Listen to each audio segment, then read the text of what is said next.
kali ini saya akan membahas tugas ujian tengah semester. 1. Jelaskan tenaga produktif di Indonesia menurut Undang-Undang Nomor 13 Tahun 2003 sesuai yang saudara pelajari pada mata kuliah Perekonomian Indonesia. Jelaskan.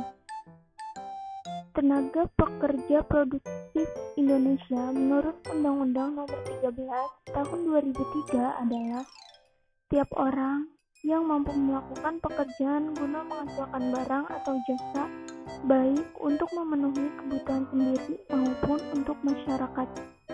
Pengertian dari ketenaga kerjaan sesuai dengan pasal 1, angka 1 Undang-Undang Nomor 13 Tahun 2003 tentang ketenaga kerjaan adalah segala hal yang berhubungan dengan tenaga kerja pada waktu sebelum, selama, dan sesudah masa kerja. Sedangkan pasal 1 angka 2 Undang-Undang Nomor 13 Tahun 2003 adalah Undang-Undang tentang Ketenaga Kerjaan. Tenaga kerja adalah setiap orang yang mampu melakukan pekerjaan guna menghasilkan barang dan atau jasa, baik untuk memenuhi kebutuhan sendiri maupun untuk masyarakat. Jelaskan faktor-faktor penyebab adanya pengangguran di Indonesia. 1. Pencari kerja masuk kembali ke dunia kerja. 2. Pindah pekerjaan. 3. Pekerja baru memasuki dunia kerja. 4. Kemajuan teknologi. 5. Imobilitas pekerja. 6. Imobilitas geografis. 7. Perubahan struktural perekonomian.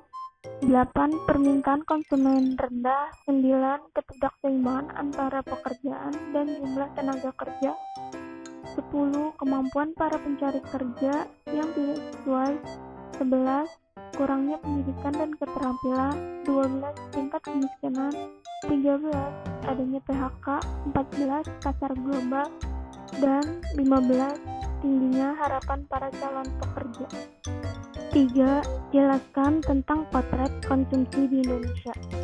Konsumsi di Indonesia pada triwulan 1 tahun 2020 ini dari sisi pengeluaran struktur ekonomi Indonesia di konsumsi rumah tangga dengan kontribusi sebesar 58,14% dan pembentukan modal tetap bruto atau PNTB atau investasi yang berkontribusi sebesar 31,91%. Pada triwulan ini, konsumsi rumah tangga memang tetap tumbuh tetapi melambat. Secara year on year, triwulan 1 2020 hanya 2,84%, turun dibandingkan pertumbuhan pada triwulan 1 2019 yang sebesar 5,2%. Karena konsumsi rumah tangga ini merupakan penyokong utama struktur perekonomian Indonesia, pertumbuhannya yang merosot membuat laju pertumbuhan ekonomi Indonesia secara keseluruhan pun menukik ke 2,97%. Sedangkan PMTB atau investasi pada triwulan 1 2020 ini tumbuh sebesar 1,7%. Pada triwulan 1 2019 lalu, pertumbuhan investasi masih sebesar 5,3%. Konsumsi pemerintahan yang sebenarnya diharapkan menjadi pendorong pertumbuhan saat krisis seperti sekarang. Pada triwulan 1 2020 ini pertumbuhan juga melambat menjadi 3,74%. Padahal pada triwulan 1 2019 lalu pertumbuhan sebesar 5,22%. Adapun kontribusi konsumsi pemerintah pada struktur ekonomi Indonesia pada triwulan 1 2020 adalah sebesar 6,5%. Perlambatan pertumbuhan konsumsi pemerintahan ini terjadi karena konstruksi pada belanja barang yang turun 6,12% sebagai dampak dari keputusan pemerintahan melakukan efisiensi. 4.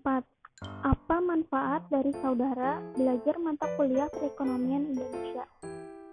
Manfaat mata kuliah perekonomian Indonesia adalah untuk memperkenalkan mahasiswa pada pengetahuan tentang tahap-tahap dan permasalahan-permasalahan pembangunan ekonomi di Indonesia. Contohnya yaitu 1. Melatih manajemen kehidupan. 2. Mengembangkan kreativitas dalam berwirausaha dan mandiri. 3. Ciptakan kondisi kondusif untuk kemajuan ekonomi. 4. Mengetahui hubungan peristiwa di perekonomian. 5. Mengatur dan mengelola ekonomi di keluarga. 6. Agen perubahan dalam kehidupan masyarakat. 7. Baru mengenal potensi alam dan sebagainya. Sekian yang bisa saya sampaikan, kurang lebihnya mohon maaf. Terima kasih. Wassalamualaikum warahmatullahi wabarakatuh.